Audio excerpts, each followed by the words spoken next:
네, 미국과 일본이 금리 결정을 앞두고 있는 상황이죠. 일본은 당장 오늘 결정을 하게 되고 미국 같은 경우에는 다음 주에 우리가 설 연휴를 갖는 동안 결정을 하게 되는데 과연 미국과 일본의 금리 차가 더 축소가 될 수 있을지 오늘 전망하면서 투자 전략 세워보는 시간이죠. 네, DS 투자증권 양혜정 투자전략 팀장하고 같이 얘기를 나눠보겠습니다. 어서 오십시오. 네, 어서 오세요. 안녕하세요.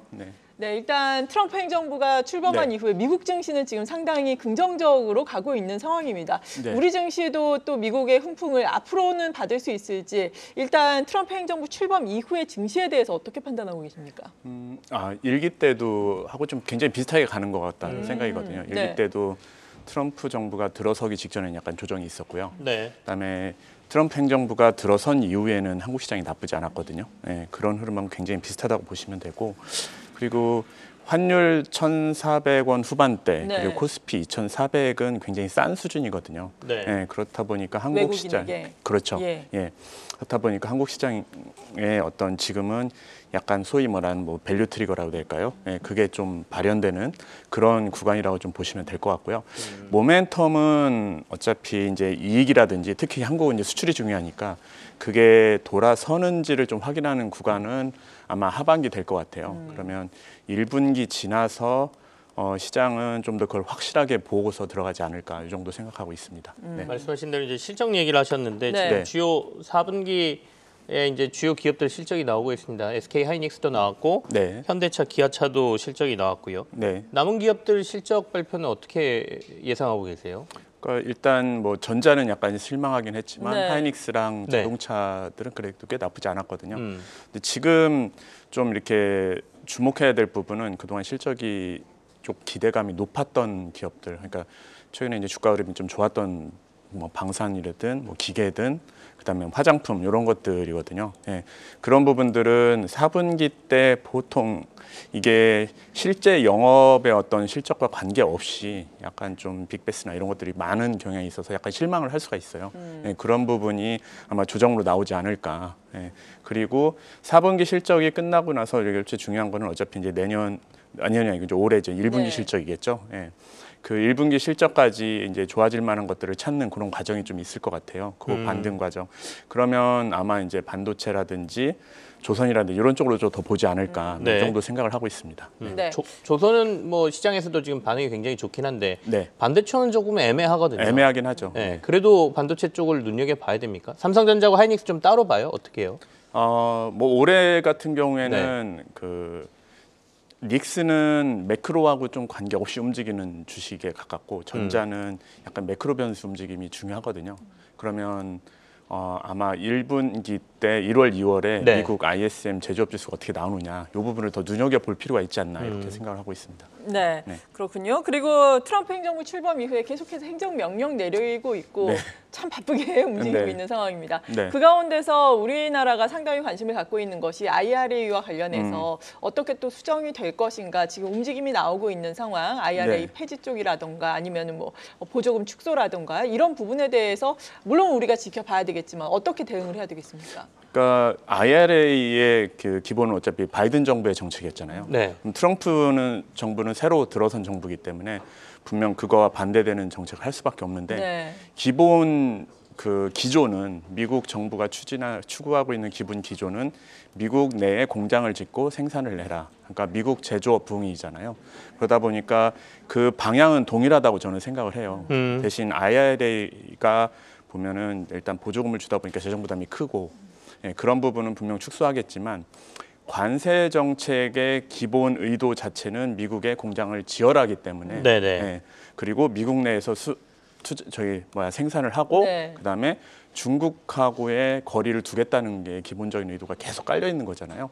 그러다 보니까 한국 기업들은 분명 저희는 수혜가 있을 거라고 생각을 해요. 그러니까 뭐 한국 산업재가 수혜가 있긴 했지만 소비재 같은 경우에도 반도체든 아니면 2차 전지든 분명 중국과 경쟁하는 쪽에 관련된 업종들은 뭐 시간이 지나면서 수혜를 보지 않을까 이렇게 생각을 하고 있습니다. 네. 말씀하신 대로 뭐 IRA도 사실은 보조금 주면서 미국 내에다가 이제 공장 지으라는 얘기고 네. 관세는 이제 보조금은 상관없고 맞습니다. 장벽 세워가지고 어차피 너네가 공장 지을 수밖에 없게 환경을 만들겠다니까 네. 근본은 똑같다라는 말씀이시고요. 근데 네. 이제 시장에서는 이걸 법안을 폐기할 수 있느냐, 폐기는 못한다. 그러니까 그쵸, 너무 네. 걱정하지 말아라 이런 얘기 하지 않습니까? 네. 그거는 비슷한 생각을 가지고 계십니까? 예, 맞습니다. 예. 그러니까 이미 법으로 진행을 해놨고, 네네. 근데 이제 공화당의 그 의석이나 이런 거를 잘 보시면은 공화당 상원 원내대표도 약간 트럼프하고는 약간 좀 거리가 있는 분이 하고 있거든요. 네. 네네.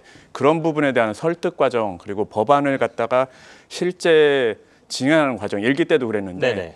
실제 행정명령하고 법으로 진행하는 것에는 보면 1년 이상의 격차가 있어요. 예, 그러다 보니까 그런 과정도 필요하기 때문에 예, 당장 뭔가 크게 우려할 필요는 없지 않나 이렇게 생각하고 있습니다. 그렇다면 2차 전지에 대한 투자 의견은 어떻게 주시겠습니까? 아마 중국과 경쟁에서 떨어진, 그러니까 우리나라에 직접적으로 수혜를 볼 수 있는, 미국에서 직접 한국 기업 중에서 직접적으로 뭔가 수혜를 볼 수 있는 그런 기업들이 아마 수혜를 보지 않을까.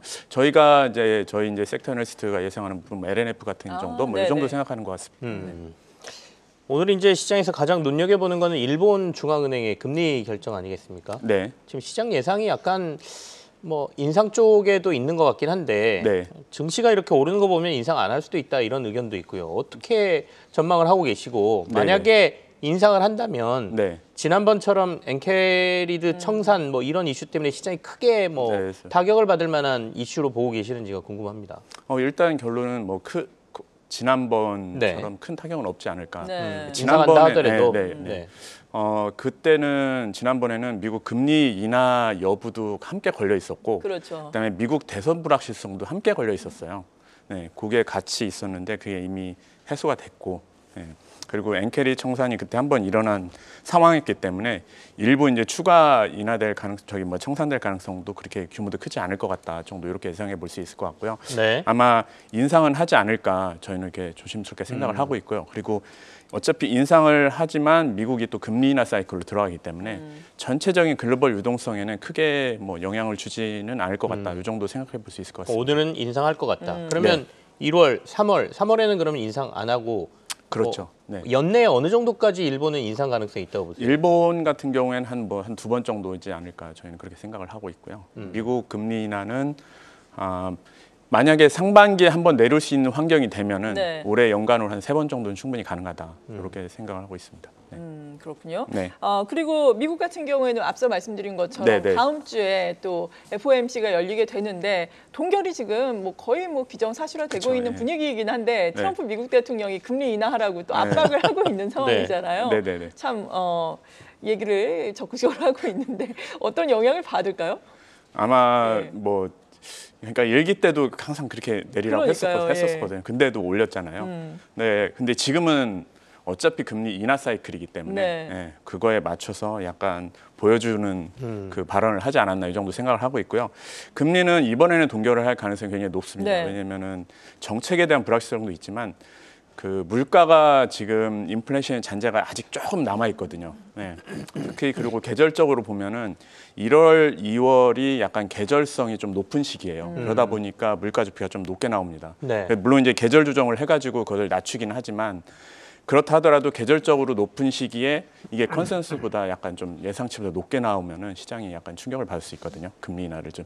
그래서 그 부분 때문에 저희가 생각할 때는 인플레이션 지표가 약간 1월, 2월에 네. 확인하고 금리 인하를 하지 않을까. 예, 그러면 3월 정도가 되지 않을까 이렇게 생각을 해보거든요. 근데 그때 나쁘지 않으면은 상반기에 금리 인하를 한번 하고 하반기는 물가가 굉장히 편안합니다. 네. 예, 그러면 2번 정도 인하가 충분히 가능하기 때문에 그래서 아마 시장도 하반기 인하 가능성이 더 높기 때문에 1분기 때 아마 그걸 확인하는 과정을 한번 거치고서 시장도 더 활발하게 움직이지 않을까 이렇게 생각해 볼 수 있을 것 같아요. 네. 당장 1월에 FMC는 인상할 가능성은 좀 낮아 보이고 네네. 한다면 3월쯤이다 이런 네, 말씀이시네요. 그렇게 예상을 하고 있습니다. 그럼 올해 총 2회 예상을 하시는 거예요? 저희는 상반기 한번 내릴 예. 수 있으면은 하반기는 2번이 가능하거든요. 그러면 3번 정도. 만약에 상반기에 못 내리면 두 번 두 번이 이렇게 되는 보시는군요. 거죠. 네네. 아까 잠깐 언급을 했는데 네. 네.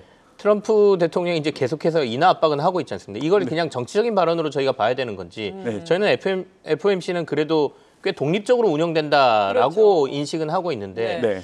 영향을 전혀 안 받는다? 뭐 사람도 갈겠다 별 얘기 다 하지 않습니까? 네. 영향을 전혀 안 받을 거라고 보세요? 뭐 일기 때도 영향은 거의 없었거든요. 영향도 없었고 그리고 네.